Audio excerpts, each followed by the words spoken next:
I don't know about you, but there's something powerful about coming together with God's people and just singing these songs about who God is and what He's done. I think something incredible happens, and it's so nice just to hear people singing, seeing people engage with what's going on. You know, I always say this: you get out of it what you put into it, right? I was watching some of the Jays game last night. Anybody else watching that? Yeah, a few of you. Let me tell you, there's some energy in that auditorium, right? They got the towels going and everyone's screaming. Imagine if we were that excited to come and meet with God, eh? Imagine. And so the more we bring to it, the more we're going to get out of it. And so, hey, this morning we are in the fourth week of a 6-week message series that was intended to be extremely practical. We're talking about relationships, and relationships can be defined as the connections between two or more people. And so when we're thinking about relationship, we're thinking about, number one, our relationship with God. That's the most important relationship, but then our relationship with others. This could be our family, friends, children, parents, spouse, coworkers, etc. And so the relationships that we have with other people really, really do matter. As we kicked off this series 4 weeks ago, I titled the message series, That Ship Has Sailed, which is an old expression. It's an old expression that means you're too late. It means you've missed the boat, right? Like there's no hope. And the reason why I was sort of drawn to this expression is because all of us in life will experience broken, dysfunctional, and challenging relationships. Is that true? Yes, it will. And our human tendency, our sinful, human, selfish tendency will be to say this: that ship has sailed. It'll be like, man, I'm done with him, I'm done with her, I'm done with them. That ship has sailed, I'm moving on. What is so interesting is when we open the Bible, what we discover is that this is not God's posture towards us. Even though it was us that broke the relationship that humanity had with God through our pride and through our sin, it was God who began to mobilize to move in our direction. And God walks towards the mess that is us, and He forgives and loves. He sent His Son into the world to live the perfect life, to die for us in our place upon the cross, so that we, you and I, could be reconciled back to a loving God and Father. That's what God did for us. And so we renamed the series, That Ship Has Not Sailed, and I gave you some stick-on tattoos and stickers, just fun tools to be able to remind yourself to be praying. Because here's one thing I can guarantee you: you cannot control all the relationships in your life. You can't fix your marriage if your partner's not willing. You can't fix your kids if they're not willing. You can't fix your family. Trust me, you can't fix your family. So you don't have control, but you can control the posture of your heart to say, God moved towards me while I was a mess. He loved me, forgave me. So I'm going to keep the door open to the people in my life who maybe have hurt me, people in my life where the relationship has gone sideways, and I'm going to have God's posture towards them. God invites us to be ministers of reconciliation. So that's the theme of this series. So far in this series, in week 1, we talked about communication, how we talk to each other, what we hear. We talked about 4 different temperaments, so I got 4 different colored boats on the walls that represent the different filters through which most of us will hear. And these are helpful tools because you have to understand that when I'm communicating through a red, research and analyst kind of filter, and someone else is listening through the filter of people. That'd be my wife. She's up there, the green sailboat, right? And so I have to recognize when I'm talking to her, she's listening through her filter, I'm talking through mine, and all of our relationships really thrive when we can learn to understand ourselves, others, God, and all of these things. So we want to make this practical and have some tools. So today, we talked about communication. We talked in week 2 about friendship, having some people in our lives with whom we can share all our cards, and they still love us and they're in our corner. We need some of those people. We talked about marriage last week. Today, we're going to talk about everyone's favorite subject. We're going to talk about parenting. And you might be hearing like, well, I don't have kids. This isn't going to be applicable to me. I promise it will be. Because this is not going to be a parenting seminar. We're not going to talk about potty training or what age to give your kid a cell phone. Really important conversations, but we're not going to get into the nitty-gritty of parenting. What we're going to talk about is some principles for parenting that I think apply to all of us, and I think they also apply to anyone who's leading other people. So if you're a coach, if you're a teacher, if you are a Sunday school teacher, if you have a staff, all of these same principles for parenting are going to apply because we're talking in very general terms. What I want to do today is I want to turn to Psalm 127. If you have a Bible, I'm going to invite you to open it up and follow along. I preached on this text a couple years ago, so some of you who've been around will recognize the text. Psalm 127 is one of the songs of ascent. These are songs that the Jewish people would sing and recite on their way to Jerusalem as they ascended the hill towards the temple. And this particular psalm was written by none other than King Solomon. And we're going to read it in just a moment. And upon first reading, you might think, well, what's this talking about? And the actual answer to the question is it's talking about parenting. It won't be apparent. That was a pun. But it won't be apparent right away. But we're gonna kind of walk in. Let me give you the big picture before we open it up. What Solomon's going to say is that parenting can be two things. Number one, it can be a burden. Number two, it can be a blessing. Some of you are like, sometimes it feels like both, and that's true. Because parenting children, leading others, all of that is going to be challenging. There's going to be long nights. There's going to be challenging conversations. There's going to be broken hearts. And so there's a burden side of relationship, particularly in the parenting one. But then there's also this other aspect, which is blessing. And so we're going to see both of these in the chapter. So Psalm 127, here's what Solomon writes. Unless the Lord builds the house, or you could say, unless the Lord builds the home, those who build it labor in vain. And what he's saying here is like, you're going to try to build something. We're all trying to build our careers, our futures, our families. He's like, if you're building anything, don't build it without him. If you do, you're wasting your time. He continues in verse 2 to say this, unless the Lord watches over the city, the watchman stays awake in vain. In the ancient world, they had walled cities, and they would set up sentries, guards at the posts, at the gates, and at the walls, and they would be watching for enemy attack, people sneaking into the city with ill intent. And so there was this idea of like, we're building something, and then we're guarding what we've built. And if you're a parent, then you know you are hard at work building, and you're also trying to protect and shelter and keep everyone safe. He continues in verse 2 and says this, it's in vain that you rise up early and go late to rest. You're like, now I know we're talking about parenting, okay? You're up at the crack of dawn, driving them to sports practice, and then they want to talk to you, especially if you have teenagers at 1 a.m, okay? And so you're going from morning to night, investing, working, toiling away, and then he finishes this first half of the chapter with this statement. If you go to the next one for me. He gives to... go back. Eating the bread of anxious toil. You were already ahead of me. Thanks, Lisa. Eating the bread of anxious toil. So we have this is kind of where the chapter kind of would get split in the middle. First half is all about the burden. It's all about the challenge, hard work, guarding, protecting, working, morning to night, eating the bread of anxious toil. It's the hard stuff of parenting. And then in the second half of the chapter, everything's going to flip on its head. He says, for he gives to his beloved sleep. Parents getting sleep is like the best thing in the world. And you're like, oh yeah, when my kid sleeps through the night, I'm finally going to get some sleep. Just wait till they're 18. You'll still be losing sleep. When they're 22, you'll still be losing sleep, okay? So, but he gives his beloved sleep. This is so encouraging that when God's in your corner, you can have some rest. He continues, let's read the rest of the chapter. Behold children, okay? This is the theme. Parenting is the theme of this chapter. Behold, children are a heritage. That means you inherit them. You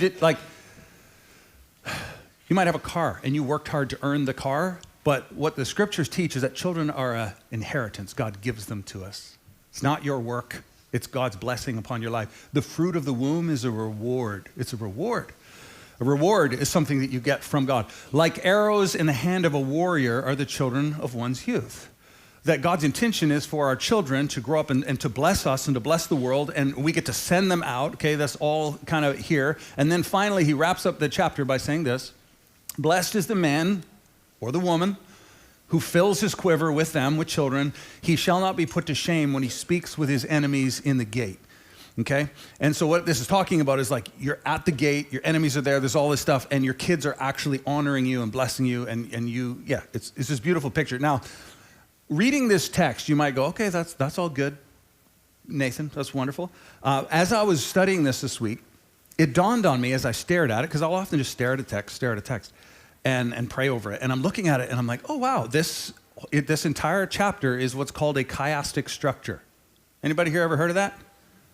Okay, I see a couple hands going up. Yeah, you've studied the Psalms, so you know.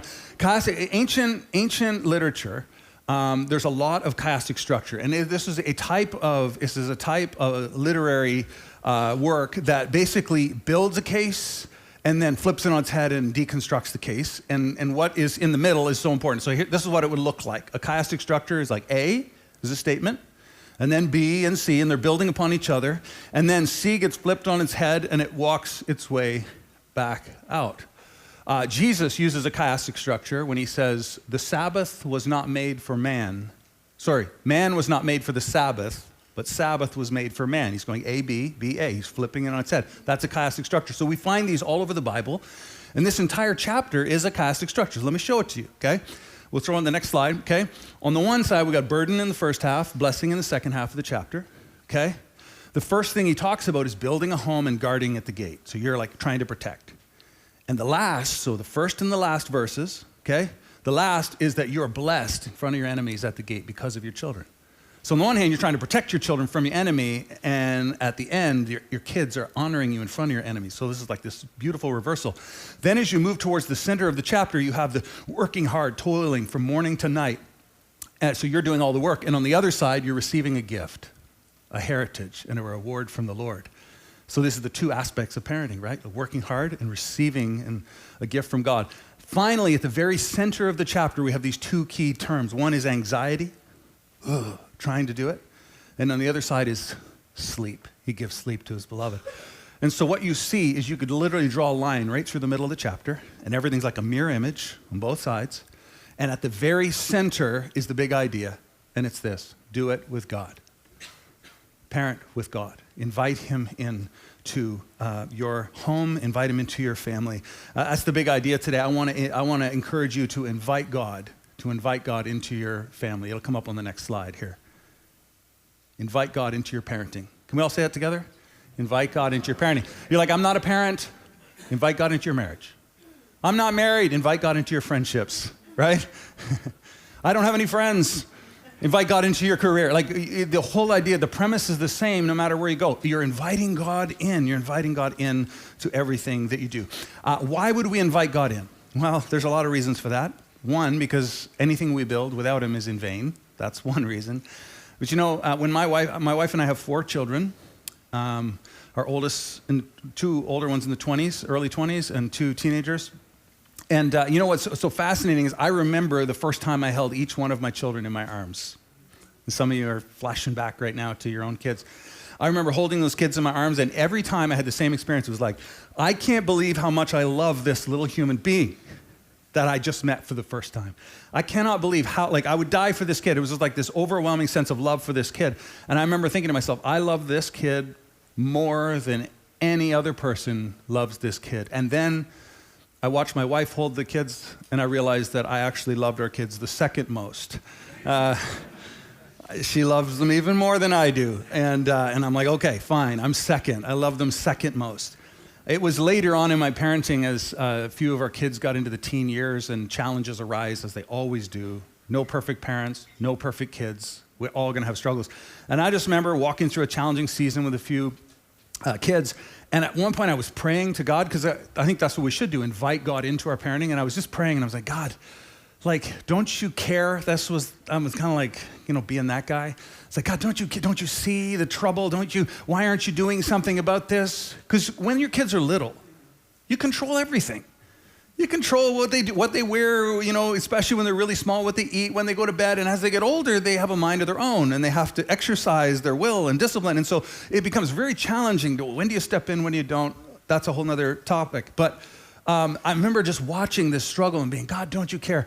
And I remember this one occasion I was praying, and I sensed God speak to me. It wasn't like an audible voice, okay?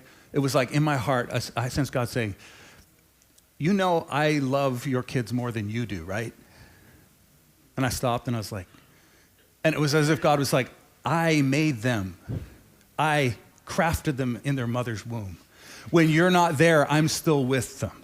The stuff you don't see, I see. I know what's in them. I know where they're going. And I'm just like, oh, shoot, I actually love them third most. I'm like, man, I'm working my way down the list, right? There's God, and then there's Jessica, and then me. I'm number 3. But it was a moment. It's like, oh, man, God loves my kids more than I do. Oh, And that caused me to go, man, I need to just chill. I need to actually trust and invite God into the process, not try to control everything myself, not try to build the home that I want to design myself. One of the things that I've noticed about people when they begin their parenting journey, okay, young parents, they have a similar experience to me. They're like, I love this kid more than anything. Because I love this child or these children so much, I could definitely not mess it up. A couple chuckles. Yeah, people are like, oh yeah. Having lots of love for somebody does not mean you're going to be good at loving them.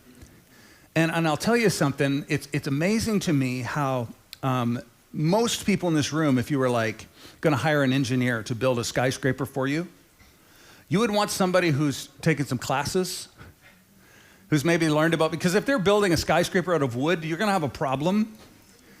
But engineers go to school, and they're not just learning, like, they're learning stuff, but they're learning stuff that people figured out hundreds of years ago, and they're building upon previous knowledge. And here's the same, when it comes to parenting, you can love your kids and be a bad parent, and you can love your kids and be a good parent, and everything in between.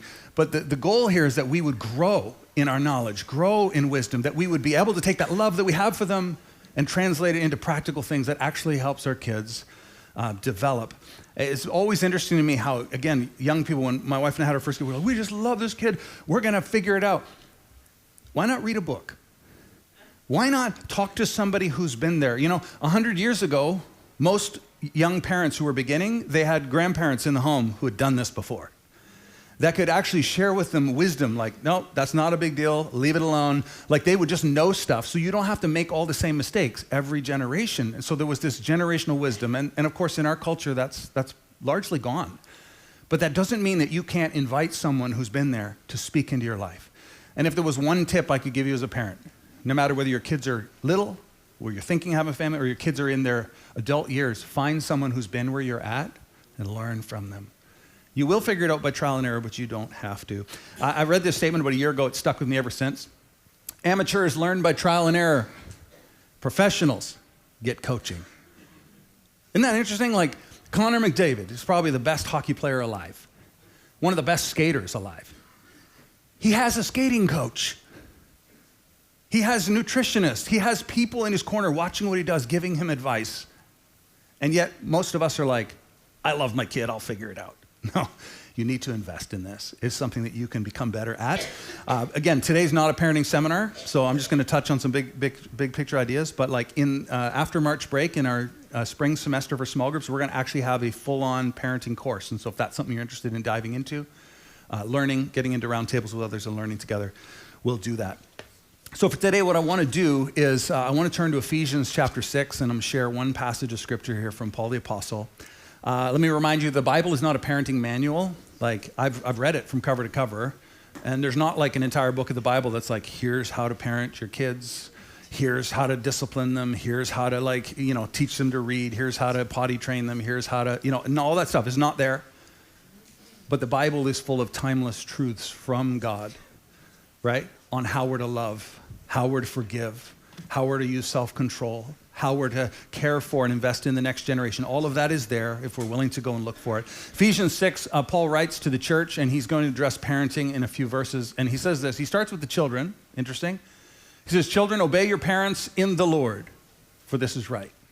If you're a young person here and you're in a relationship with your parents, it's really important that Paul actually says, obey your parents in the Lord. Not obey your parents because they're right. Not obey your parents because they're perfect parents, but actually obey them because of Jesus. That's what he says.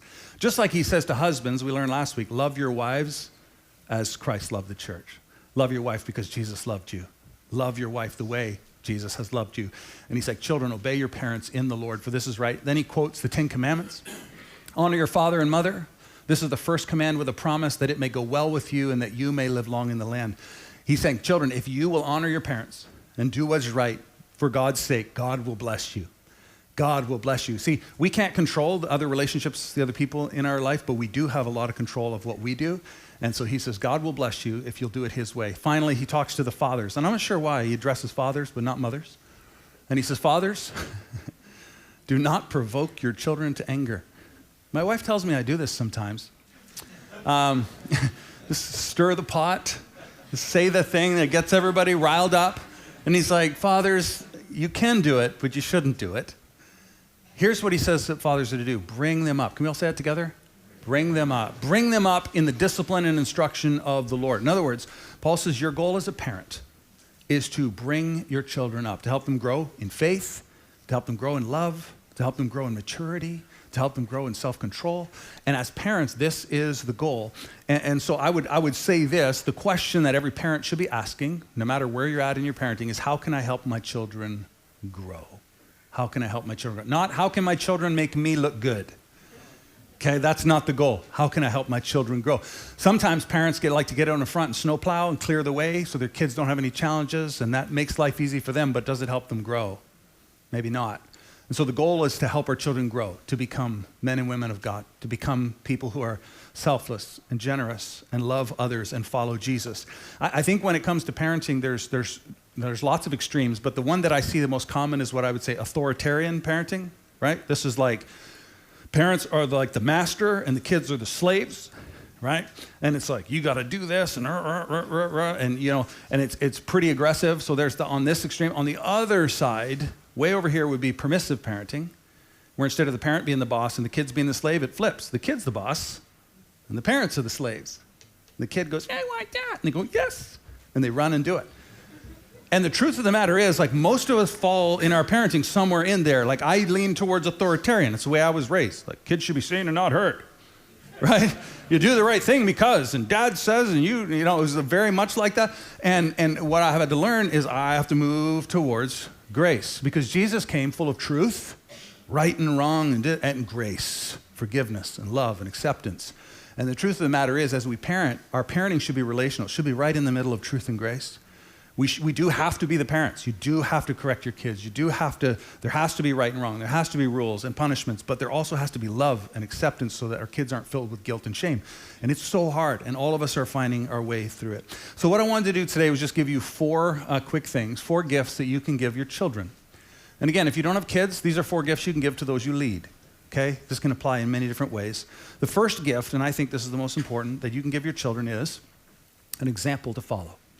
An example to follow. Whenever we do child and baby dedications here at Pathway Church, I always read from Deuteronomy 6. Moses is going to give instruction to the people of Israel about raising their families, and he begins with this in Deuteronomy 6:5. You shall love the Lord your God with all your heart, your soul, and all your might.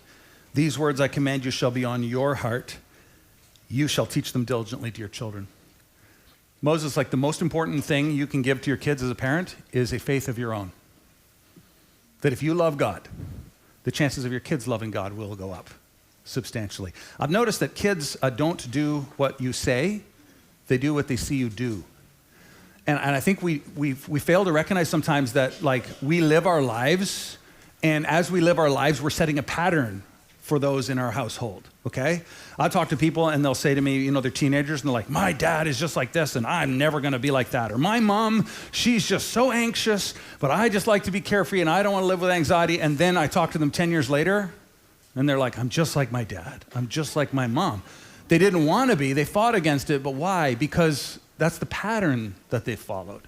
When I think about my own parents, and we're not live streaming so I can be honest, because when I think about my own parents, they were by no means perfect, okay? But I love my parents. We have a great relationship, and I don't regret anything. But I'll say this. The one thing that my parents did so well is they loved Jesus. They loved God. They pursued him with all their heart. They did it imperfectly. They did some weird stuff, okay? And we were part of churches sometimes. And you know, in every church, there's people, broken people, and people are fighting for position of power, and they would do things that would kind of hurt my parents. And then we'd end up, I would watch it happen as a kid, and I'm watching to see how my parents respond. Because if my parents got bitter, I would have gotten bitter. And the one beautiful gift they gave me was they just went, they're broken, like, let it go. And they never held resentment. And so now I see other people holding resentment. I'm like, that's not even a problem for me. And it's not a problem for me because my parents modeled that. They showed me what that looks like. And they also had some other issues that I now struggle with. We're not going to talk about those today. But an example to follow is the most, like, if you, like, you can drag your kids to church every Sunday. Like, we're going to church because that's the right thing to do. That's fine. It's a discipline. But if you don't want to be there, they will smell it. And they won't want to be there either. If you're like, man, I love God and I want to be there, even if they complain about going, they'll want to be there. It's an example to follow. And so that's the best thing we can do is pattern what it looks like to love God and obey him. Number 2, time and relationship. And I've often heard it say relationship is spelled T-I-M-E. And I mean, it's wonderful as parents, my wife and I have tried to give our kids, nice shoes and, club sports. We've done that, and we've gone on vacations, and we've tried to provide the best we can, the best schools, whatever. So that's all important. But more important than all the things that we give our kids is our time and our relationship with them. Because if we give our kids the world, but we don't have time and relationship with them, we're going to miss the boat. This is a gift that we give to our kids. See, it's in the time that we spend with our kids that we begin to realize that they're different. My wife and I have 4 kids. We've got one of each color. Which means that like when I'm a red, I'm an investigator, I'm all facts and details and where are we going, and I'm talking to my blue daughter who is like, I need to know what the rules are and I need to know the information. And I'm like, it's fine. I have to learn how to parent and how to communicate with all of these different people. And that only happens through time and investment in the relationship. So that is one of the most important things that we can do is to give them time and relationship. Number 3, encouragement, okay? I said this in the first service. My house, this was not a strength. We were always competing. There wasn't a lot of like, hey, good job. And so I still find this very hard. You're like, oh, I've worked with Nathan. That's true. He doesn't do that very well. Encouragement is so, my wife would be like, tell them they did a good job. I'm like, well, obviously they did a good job. She's like, you need to tell them they did a good job. I'm like, okay, but how powerful is it? Think about it as a child, or even, a child, a 25-year-old is a child in an adult body. A 55-year-old is also a child in an adult body. It's amazing, right? But how powerful is it when the person who brought you into this world, who has seen you at your best and worst, who's changed your diapers, looks into you and goes, I see you, and I see what God's doing in you, and I love you no matter what. Like, that's so powerful. Those words. And by the way, all these things are things that God does for us, isn't it? They're all things he does. He speaks life over us. He tells us who we are in Christ. Number 4, let's finish with this one, and we're going to bring our panel up. Number 4, correction and coaching. This is the one that nobody likes to talk about. But you cannot parent kids without correcting and coaching them. Now, I didn't use the word discipline, because that's the word the Bible uses most often when it comes to parenting. But most of us think of discipline as like spanking. And it's way more than that. Discipline is about correcting. It's about taking seriously the things that our kids are doing and helping direct them, just like a coach would do. And it is so, so important. Whenever the Bible talks about how God parents us, it talks about how he disciplines us. How he doesn't let us keep running in the wrong direction, but he will come alongside us and make it hard and try to get us going in the right direction. I put this one 4th because if you don't set an example, spend time, relationship, and encourage, the correction won't work. True? And so if you invest in the first 3, you'll have the right to do the 4th, and it'll be well received. That's the hope anyway. So let me finish with this, and we're going to invite a panel up, and we're going to ask them some questions and learn together. Okay? I want to encourage you to parent with God. Can we say this together? There are no perfect parents, okay? But here's the good news. There are parents who trust God and keep getting better. That's my hope for all of us, that in our relationships we keep getting better, in our parenting, keep getting better. In our marriages, keep getting better. With our family, keep getting better. And we do this by learning, by trusting God, and inviting him into the process. Do not do it alone. So here's what I'm going to invite our panel guests to come on up. If you guys want to come and join me, give them a round of applause as they come.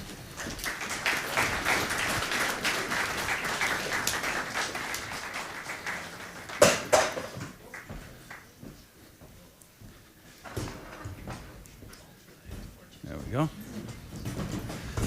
So for those that haven't been with us for many weeks in this series, what we've been doing is inviting a panel and having learning from the experience of others here within our church.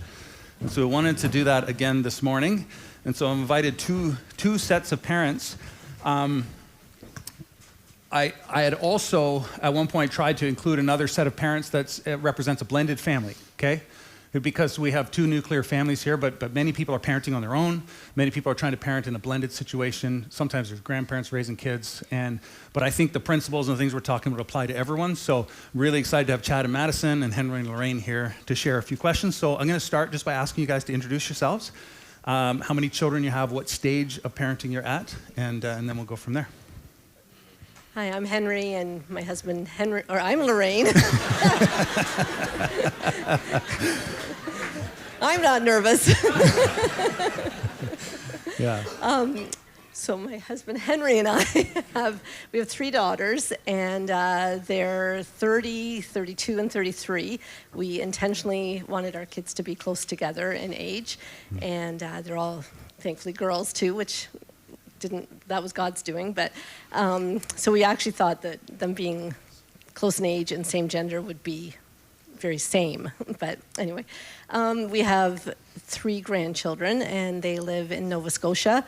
And we have 1 grandchild about to be born between now and December in Ottawa. And I guess the reason I'm so nervous, is all 3 of them are now married as of last week. So we've just had a week of recovery from our final daughter getting married. I'm Madison. I'm Madison, and this is Chad, and we have 3 kids, 2 boys and a girl, and they are second year university, so 19, a grade 12, and a grade 11. Perfect. Awesome. Thank you, guys. And so the first question I wanted to ask, and you guys can all answer separately or together, however you want, but the question is this.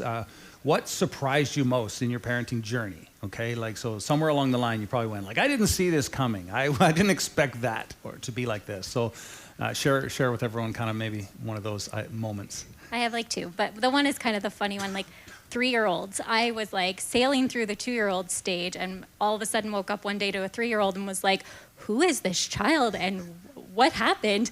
And then I tell people that, and they're like, oh yeah, 3-year-olds are really hard. I'm like, why does no one warn you?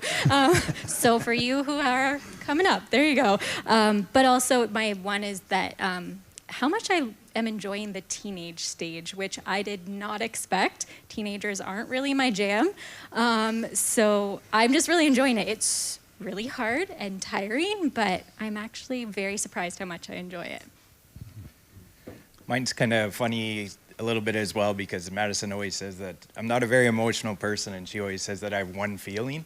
And so she would joke oh, did I hurt your feeling? Because I again, not very emotional, but the one thing I did notice looking back at it, the thing that surprised me the most was when your kids go through things for instance, if they were cut from a sports team or something like that, how much it affects you, and you feel for them. They're down, and it affects you just as much as it does with them. But on the flip side, when things go really well and something really amazing goes in their life, how much that also it really brings you up as well. So things that go on in their lives, how much it affects you just as much as them.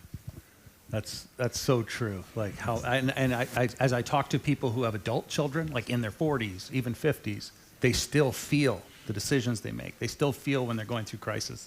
You never stop being a parent, right? So. I think I would say what surprised me the most is as our children grew into adults and they're making their own decisions, and you kind of expect them to go a certain way, and they go a different way, and didn't see that coming. And and then just kind of to know, as you said, God loves them way more than we do, and kind of to release them to that. That's good. I think the day after our first was born, I realized I have zero control. There were things happening in the hospital that I thought I was going to get out of the hospital at a certain time, and it didn't happen. And I think one thing we just learned this past summer is I still have no control. You think that they're out of the house, and one says, I'm getting married in October, another one says I'm having a baby in December, another one says I'm moving, and then the other one says I'm moving next weekend, and our summer was a lot of doing what our kids wanted us to do. Yeah, I think one of the experiences, as I talk to other parents, one of the experiences that's pretty common is, you'll have your first child and you're working hard to figure them out, and you're like, hey, we're doing pretty good, we got this figured out, and then you have a second child and they're totally different. And the rule book just falls apart, and you have to start from scratch. It's so challenging. So I wanted to ask you guys how you had to adjust your parenting to kids that were not the same, right? And this again takes relationship and effort to be how do I discipline this kid versus this, or love this kid and communicate with them versus another. So anything you could share on that would be really helpful. Well, as I mentioned, I thought having 3 girls close in age would be very same. I think for the most part it worked out that we could all go to the same movie or do the same activity, and that they enjoyed that. But they all had their own different learning style. They had their personalities, and that was a really big adjustment. I started reading about personalities and learning styles when they were young because I could see there were differences. I think for one of ours, we learned she actually had a bit of a cognitive hearing delay when she was young, and I learned I had to say her name first before anything else. If I said time to clean up or time for dinner, I'd have to say name, time for dinner. My wife does that. She has to. Nathan. Yeah. It's a good skill. It's pretty good. And we noticed definitely that one of our kids was way more sensitive than the others. So just speaking sternly to that child would cause a lot of tears and a lot of grief. So we learned early on that we just needed to speak very kindly to that child. And she listened, and that she responded to that. That's good. They're all different. What I found is just trying to communicate with them on a one-on-one. Our one daughter, you have to pull teeth to get her to say something like, how was your day, or whatever. And then the other daughter, she just wouldn't stop talking. And then the daughter that you have to speak very sensitive to is very sarcastic. So you just kind of have to prepare yourself for each one when you're doing a one-on-one with them. That's so true. Yeah, we have 3 very different personalities, and so I found we have a very compliant child who kind of just takes yes or no answers and rolls with it. And then we had a child who was not as compliant that way as easily, and so they kind of need to know the reason why we're asking or the reason why we're telling. We have to explain things a lot more. Also, when they were little, it was about giving choices. It was you can choose this or this, but you have to choose one of them, but it's still controlled.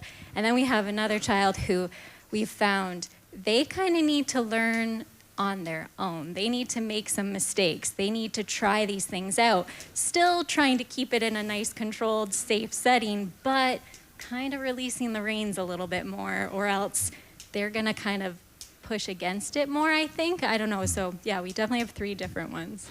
As you're describing yours, people are like, oh, yeah, I got one of those. I could just tell. I get quiet.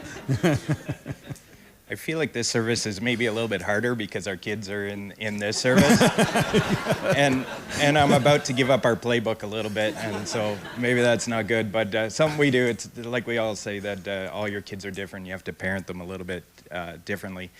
We kind of cheat a little bit, to be honest, as we use our strengths and weaknesses, so it'll be this one's on you because you can deal with that situation better than I can, and vice versa. And it might not even be necessarily the kid that's most like us. Usually it's not. It's the one that you relate to differently. So.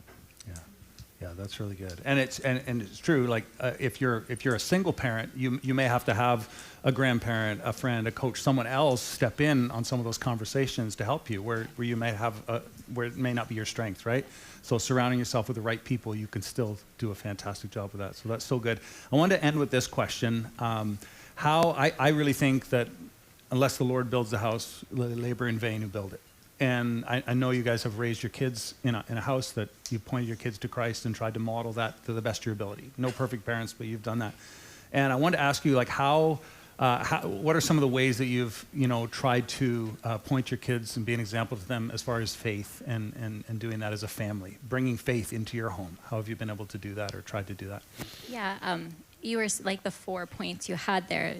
The example I think for me, and for us, was being that example that we didn't want to just be the Christian parents who we came to church every Sunday and that was the extent of our Christianity. We wanted that lived out through the week, trying to be an example in our own personal lives, but then also we wanted to be involved. We wanted the church to be a place for our kids, that it was a safe space, a place that their family is. So that meant being in life groups, that meant serving, that meant doing all these things, that it wasn't just, we show up Sunday and we leave. It was no, we're going to invest, we're going to engage. And we want you guys, as they became old enough to do it, we just encourage them, serve somewhere, be a part of the youth group, because we can't do it ourselves, and we need help.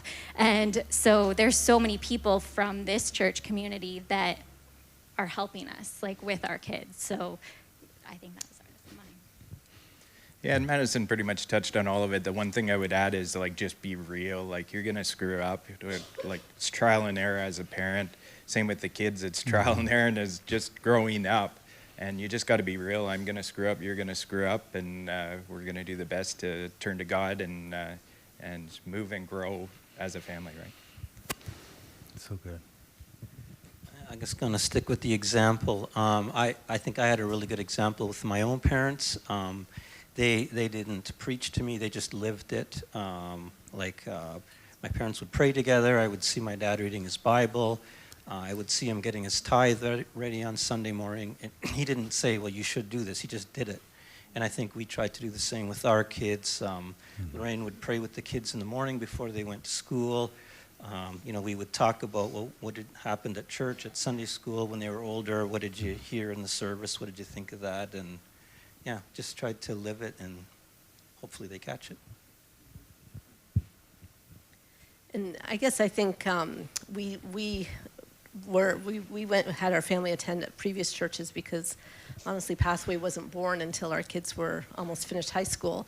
And one thing I didn't say in the first service is Pathway is an awesome place to be with for families, and that's a big reason of why we chose to attend Pathway, because of